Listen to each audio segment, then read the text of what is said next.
back to the Sinister Sisters podcast. I'm Felicia. And I'm Lauren. And we're best friends. And we like scary movies. And this is episode part 2. Part 2. I can't remember what episode number we're on right now, but it is part 2 of our little exorcism journey. Exorcism. So last week, Lauren covered the exorcism that was the Exorcist film and book were based off, which was Roland Doe. I almost said Roland and Doe again, and I was like, that's not it. Close enough. So if you haven't watched that one, go back and watch or listen. And today, I am going to do the story behind The Exorcism of Emily Rose, which is a really scary movie, by the way. I haven't seen it. Okay, well, you should watch it. It's really excellent. The plot of the movie is basically that a lawyer has taken on the case of a priest who is being prosecuted for negligent homicide for a girl that died while he was giving her an exorcism. Yikes. Intense. Yikes. But it's really, really good. If you guys haven't seen the movie, it's awesome. I've added it. It was on my PG-13 horror list. Oh, nice. Which is wild that it's PG-13 because it is horrifying. Oof. Okay. So, the story it is based off of, which is fascinating in many, many ways that it's kind of in depth, but I'm gonna do my best here. It's based off Anneliese, Michel, or Michel, unclear. Whatever the version that is German. She was born in Michel? No, that's like French. I was trying to make it harsh at the end, but I don't know. We do not speak German. It's true. But yeah, she's from Germany. And I'm going to set the stage with a couple things that I think are kind of important to understand what's sort of going on. So she had 2 parents that were very, very Catholic. Her dad fought in World War II. And apparently maybe has showed some signs of some PTSD before they knew what that was. But he was obviously a German, so, that was probably intense. Yeah. A very Catholic family. To express to you the amount of how Catholic they were, the first child they had, Marta, she was actually born out of wedlock, which was a really big deal back then. And so, when they got... They killed her? No. When they got married, so the parents' names are Anna and Joseph. When they got married, Anna had to wear a black veil at her wedding. Because she was a mama. Because she had a child before marriage, which I was like, that is brutal. But that's what everyone's going to be saying when you wear a black veil at your wedding. They're going to be like, it's because she's lived in sin. And you're going to be like, yes, sin! Okay. Anyway, so that's sort of the level of religion we're talking about here. They ended up having 5 daughters total, and the oldest daughter, obviously, Marta, she died at age 8. And she died during, sad. I know, it's very sad, and a little, it's kind of a double bummer because she died from, complications from a surgery. They were, removing a tumor from her, and she literally died from complications during the surgery. She shouldn't have died. Oh, and so no. It's, a double thing of, she was sort of, shamed for having a child, and then that child died. So, just kind of a bummer altogether. And then there were 3 more sisters, and then Anneliese. So they... She was the youngest. I think she was the youngest.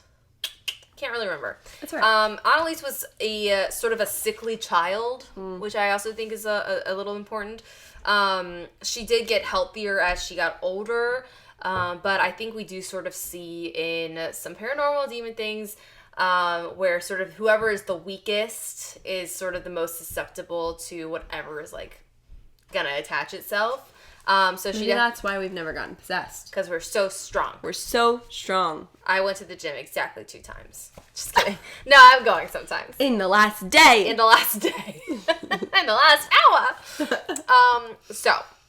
But as she was growing up, she was super smart. She could play multiple instruments. She was also very religious and very devout. She used to do this thing, which I think is such a little kid thing, where she decided she wanted to atone for the sins of others, so she would do things like sleep on the floor instead of her bed to atone for the sins of the druggies down the street. She would do these things that she she was really, like, putting herself out there, I guess. I'm pretty self-righteous, but that's it's pretty intense. But, yeah. So, nothing weird happened until she turned 16, and she had the first of many occurrences, and the first one happened while she was in school, and she blacked out, basically. She got her period. Unclear. No, she was 16, she blacked out. She woke up and just sort of laughed it off, like, didn't really know what happened. And that night, when she went to sleep, she woke up and she felt like there was something, like, pressing down on her chest, and she couldn't breathe, and she was freaking out. Those were her boobs. Lauren the Skeptic is trying to ruin every paranormal or exorcism story. I'm just kidding. Ghosts are real. Okay. So, she has this heavy weight on her, and apparently it lasted, like, 15 minutes or so, but it pressed down on her so much that she peed herself. And she's 16 years old. Like, this is not normal. So at first she didn't tell anyone. She, cleaned everything herself. She stayed home from school the next day. She told her mom she was sick. She was just really, like, embarrassed and confused. And then nothing else happened for a year. And then basically a year later, oh, and by the way, so the pressing down on the chest, she couldn't move, she couldn't speak, she couldn't scream. That is also basically sounds like sleep paralysis, which is a thing that happens to people, which I hope and pray never happens to me. But there is an excellent documentary called I was going to say on Netflix, Nightmare, right? Yes, about sleep paralysis, which really scared me, and it's very good. So nothing happened for basically another year. And then a year later, she had a similar sleep paralysis thing happen, and she also started having some things that seemed like seizures or convulsions. They weren't exactly sure what was going on. They went to their family doctor to just be like, something's happening, and he referred her to a neurologist. Seems normal. Well, now I'm thinking about my story that there weren't any doctors. Anyway. Well, this is in the 70s. At this point we're in the 60s, I guess. Yeah, we're in 69 now. Yeah. Okay, so she goes to her family doctor, which was Dr. Luty, I guess, or something. So first of all, she's referred to a neurologist, but he also tells the family to keep it quiet. Okay.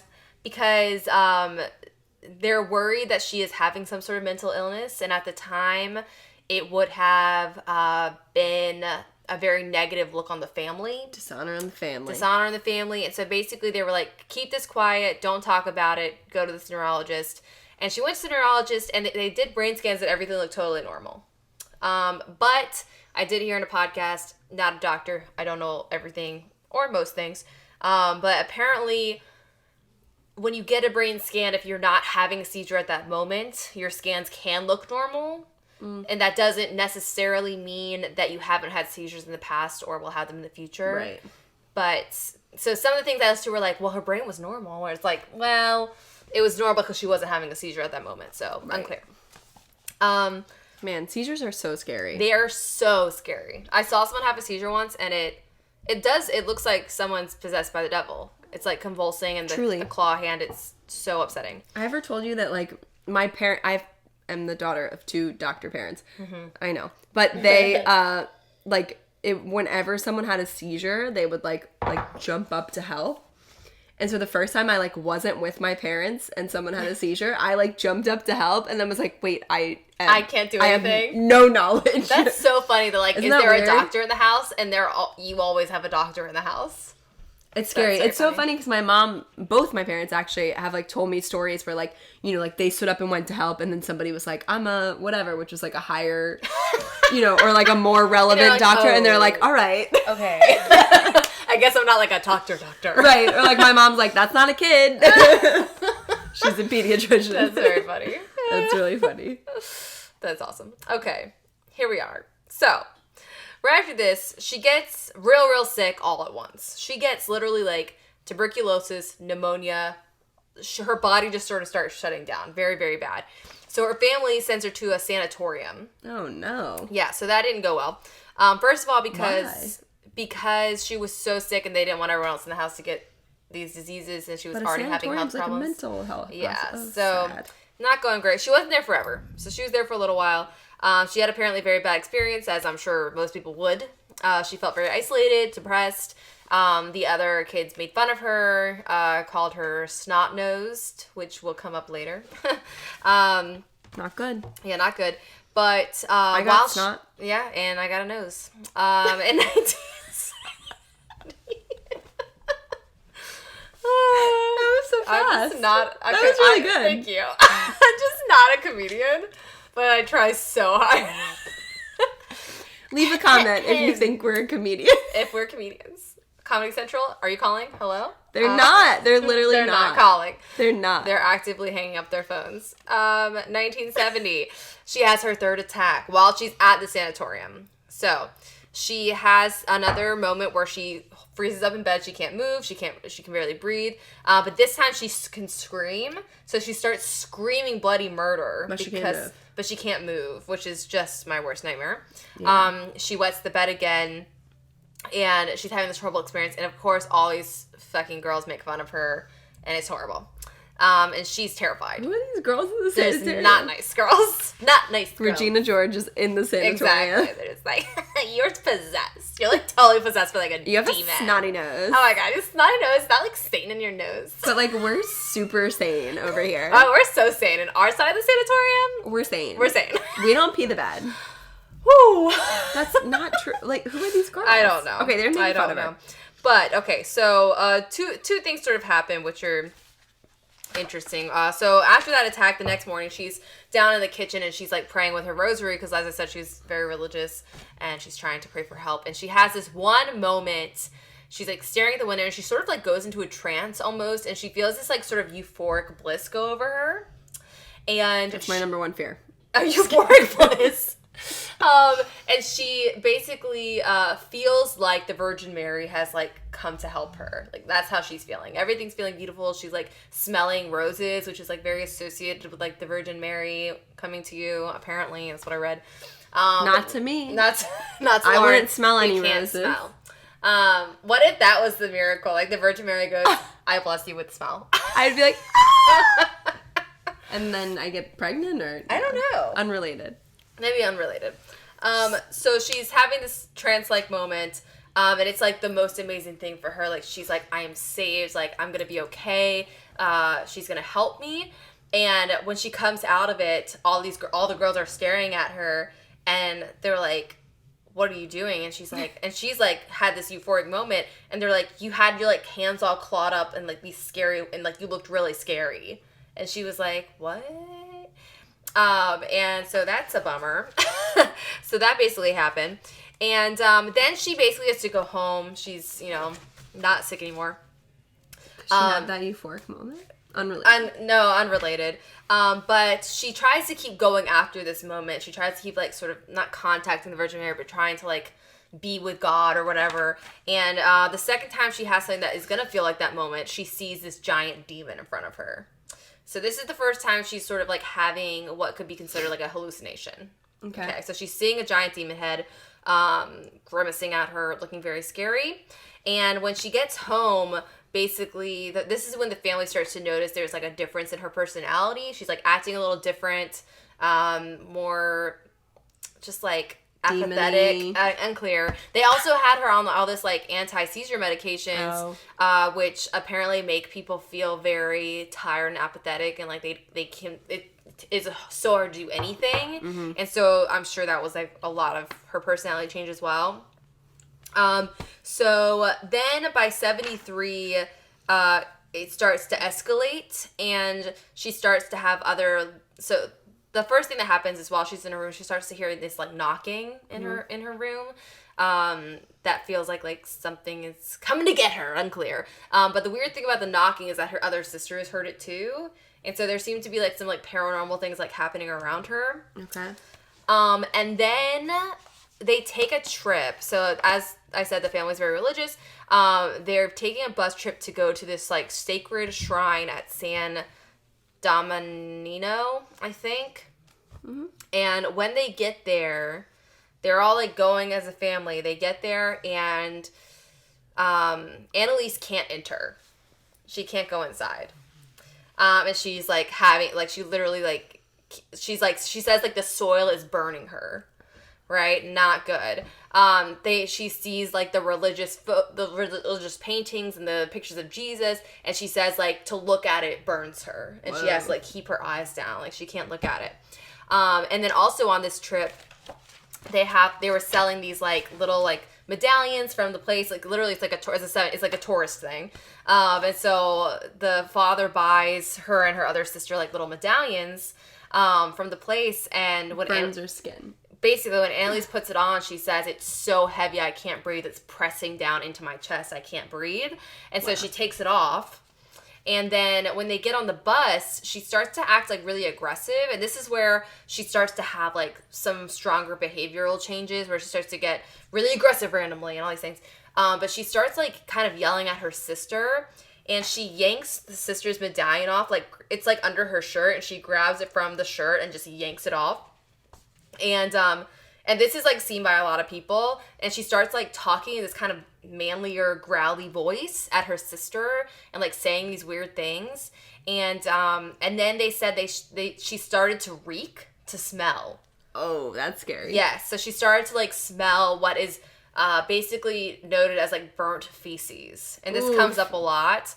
Where like when she's having an episode, she starts to like smell. She smells it, and everyone around her can smell it. It's like burnt feces, yeah. Like fire and brimstone, but like with poop. Fire and brimstone poop. Yeah, so that's terrible.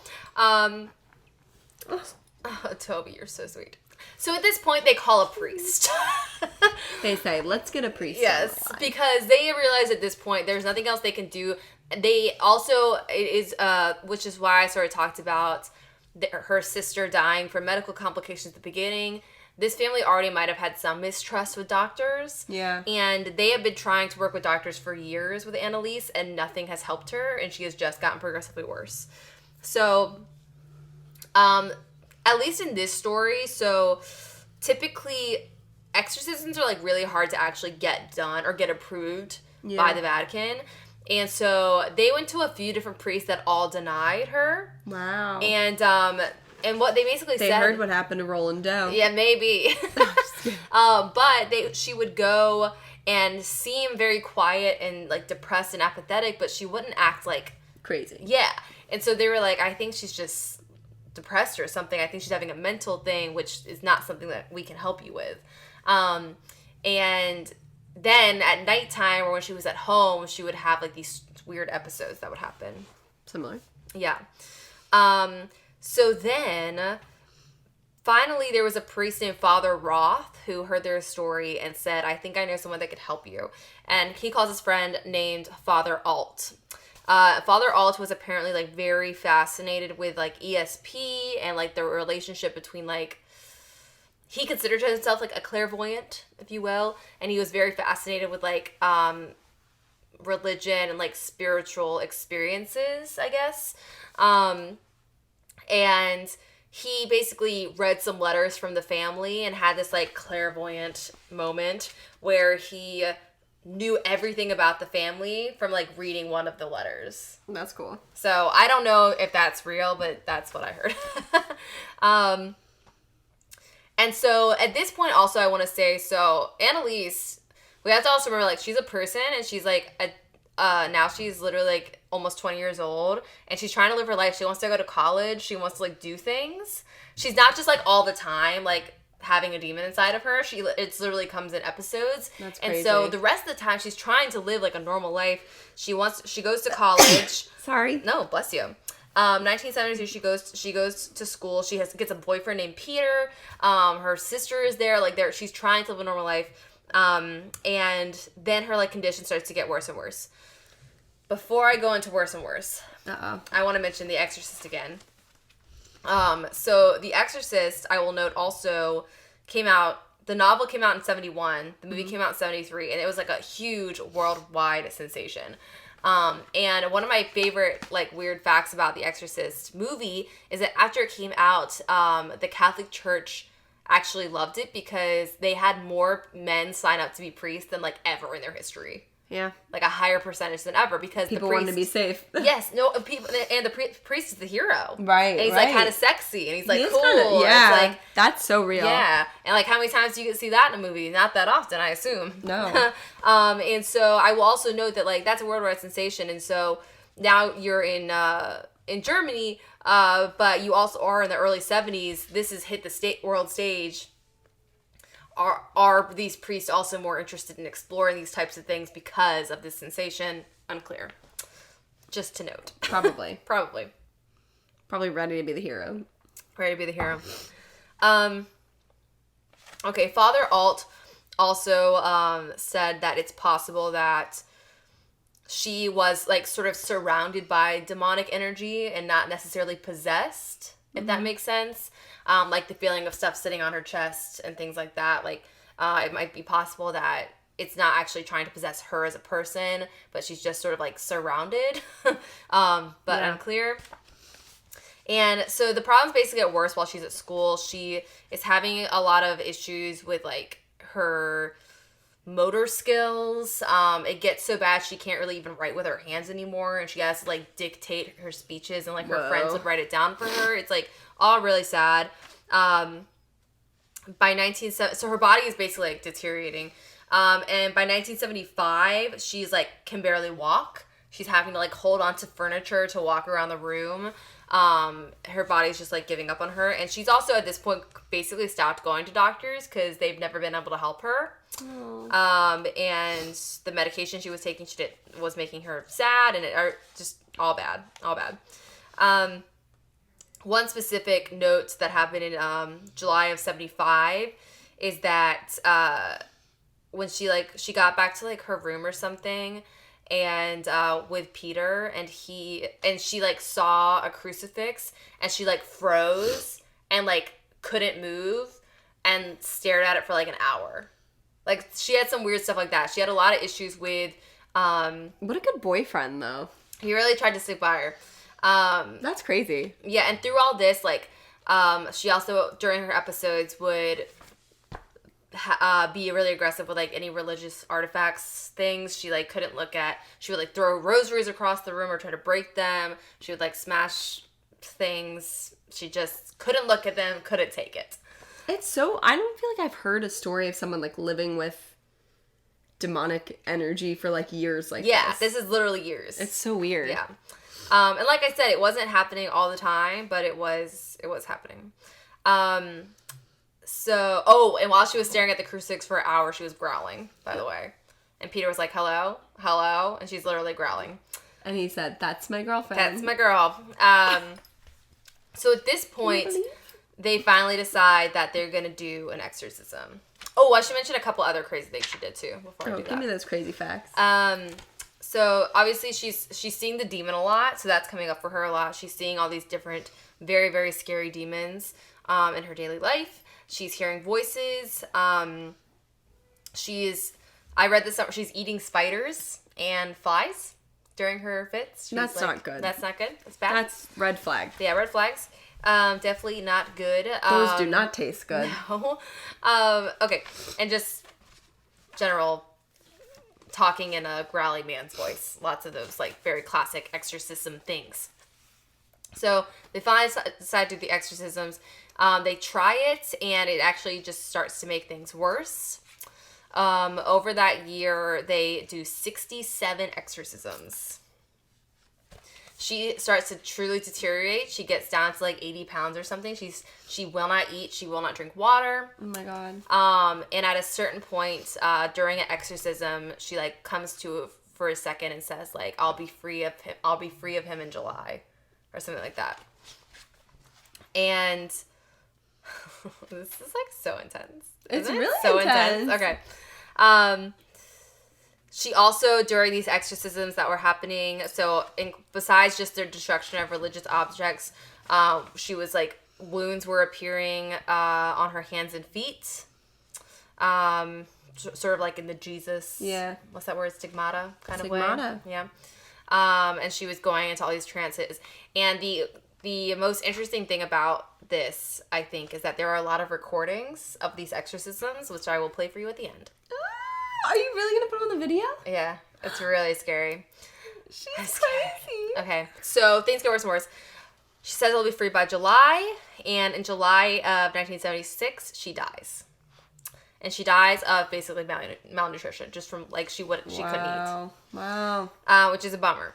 And the thing that is exceptionally different about this case, and what, of course, the movie is about, is that after Anneliese dies, her parents and these two priests are charged with negligent homicide, saying that they should have put her into the care of medical professionals and she would still be alive today. But the fact that they didn't, and they used this exorcism, whatever, those are the things that killed her. That's crazy. Yeah. And they were actually found guilty. Oh my God, and they went to jail? And they went to jail for like 6 months or something like that. Oh, weird. Yeah, like her parents went to jail. 6 months? I know. Doesn't seem like very long, but that's what I found. If I'm wrong, I'll fix it later. We'll fix it in post. But I'm pretty sure it was only 6 months. But yeah. And yeah, she freaking died. She died, and so she basically dealt with this from 1968 until 1976. I wonder where that boyfriend is now. I don't know. I do want to make sure I said everything. Yeah. Just gonna, clearly these notes are all over the place. No, it's so good. I feel like you can't send someone to jail for 6 months for a murder. Oh, okay. I'll say a couple. This is like just extra things. But throughout the exorcism, she suffered from broken knees, fractured teeth. Just like physical. Yeah. Like she was like going injuries, through it. Yeah. And you can even look up pictures online of what she looked like throughout all this, and it is not pretty. It is really scary. That's so sad. You want to hear it? I'm scared. Honestly, it's really scary. I'll show you a picture too. Oh. Yeah, she like had all this like severe bruising. It was just fucking crazy.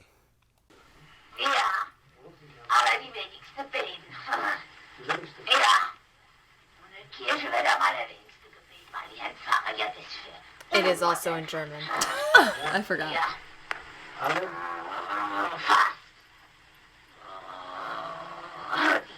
That's creepy. So clearly that is not her normal voice. No. And like I said, she was like a normal girl who was like going to college and like trying desperately to live a normal life. That's having crazy. These horrible things happen.